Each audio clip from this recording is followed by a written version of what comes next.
গুলশানের ইস্পা সেন্টারে অসামাজিক কর্মকাণ্ডের অভিযোগে ৫৪ নারী ও পুরুষ গ্রেপ্তার।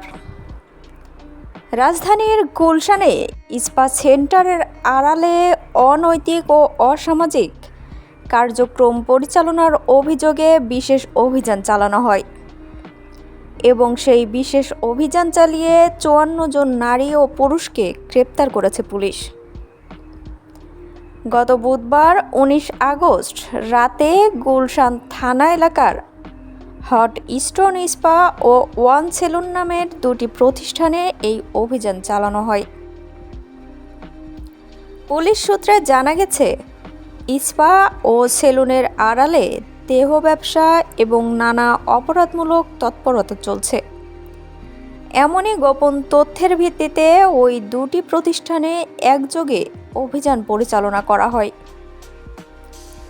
অভিযানে বিভিন্ন বয়সের মোট ৫৪ জনকে আটক করা হয়, যার মধ্যে ২৯ জন নারী ও ২৪ জন পুরুষ রয়েছেন। গ্রেপ্তারকৃতদের বিরুদ্ধে প্রয়োজনীয় আইনানুগ ব্যবস্থা গ্রহণের প্রক্রিয়া চলছে বলে জানিয়েছে গুলশান থানা পুলিশ।